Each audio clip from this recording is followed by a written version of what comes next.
9వ తేదీ ఆగస్టు నెల 2025 సంవత్సరం. ఈ రోజు దేవుని వాగ్దానము. కీర్తనలు 51వ అధ్యాయము 10వ వచనము. దేవా, నా యందు శుద్ధ హృదయము కలుగు చేయుము, నా అంతరంగములో స్థిరమైన మనస్సును నూతనముగా పుట్టించుము. సహోదరి సహోదరులారా, మనము శుద్ధ హృదయాన్ని కలిగి ఉండాలి. మన శక్తితో అది సాధ్యం కాదు. ఎందుకంటే మన హృదయము పాపముతో, పాపపు ఆలోచనలతో, దేవునికి విరుద్ధమైన తలంపులతో నిండి ఉంటుంది, అపవిత్రం అవుతూ ఉంటుంది. అపవిత్రమైన మన హృదయాన్ని పవిత్రపరిచే దేవుడు మన ప్రభువు. ఈ వాక్యంలో మనం చూసినట్లయితే దావీదు శుద్ధ హృదయమును కలుగు చేయమని ప్రభువునకు మొరపెడుతూ ఉన్నాడు. ఇటువంటి ప్రార్థనను మనం కలిగి ఉంటున్నామా? మనము అపవిత్రులము, మనలో శుద్ధ హృదయమును కలుగు చేయమని ప్రభువునకు మొరపెట్టడం నేర్చుకోవాలి. ప్రభువే తన పరిశుద్ధమైన రక్తముతో మనల్ని పరిశుద్ధపరుస్తాడు. ప్రభు పట్ల స్థిరమైన మనస్సుని మనం కలిగి ఉండాలి.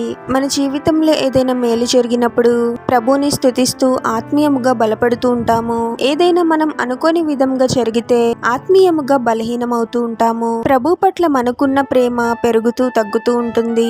కానీ మనల్ని ఎప్పుడూ ఒకేలా ప్రేమించే దేవుడు మన ప్రభువు. మనమే అస్థిరమైన మనస్సుని కలిగి ఉంటాము. మనల్ని మనము తగ్గించుకొని ప్రభువునకు నమ్మకంగా ఉంటూ ప్రభు పట్ల స్థిరమైన మనస్సుని అనుగ్రహించమని ప్రభువునకు ప్రార్థించాలి. మనలో శుద్ధ హృదయాన్ని కలిగించడం, స్థిరమైన మనస్సుని నూతనముగా పుట్టించడం కేవలం ప్రభువునకే సాధ్యం. కాబట్టి ప్రభువునకు ప్రార్థిస్తూ ఆత్మీయముగా అభివృద్ధి చెందాలి. ప్రార్థన. పరిశుద్ధుడవగు ప్రభువా, మీ పరిశుద్ధమైన నామమునకు తరతరములు యుగయుగములు మహిమ కలుగును గాక.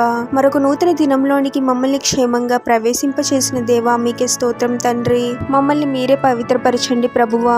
మా ఆలోచనలను, మాటలను, క్రియలను సరిచేయండి తండ్రి. మాలో శుద్ధ హృదయాన్ని కలుగ చేయండి ప్రభువా. అస్థిరమైన మనసుతో మేము ఉండకూడదు, కానీ మమ్మల్ని మేము తగ్గించుకుని స్థిరమైన మనసుతో ఉండడానికి మాకు సహాయం చేయండి తండ్రి. మీరే స్థిరమైన మనసుని నూతనముగా పుట్టించండి ప్రభువా. ప్రతిదినము ఆత్మీయముగా బలపడుతూ మీతో సహవాసం చేసే వారముగా మమ్మల్ని దీవించమని ఈ ప్రార్థనలో ఏకీభవిస్తున్న ప్రతి ఒక్కరిని పేరు పేరున దీవించి ఆశీర్వదించి అభిషేకించమని, వారు చేసే ప్రతి పనిలో మీరే వారికి తోడుగా ఉండి వారిని అన్ని కీడుల నుండి, అపాయాల నుండి మీరే వారిని రక్షించమని ఈ మా మనవులన్నీ యేసుక్రీస్తు వారి పరిశుద్ధ నామంలో అడిగి వేడుకొనుచున్నాం తండ్రి. ఆమేన్.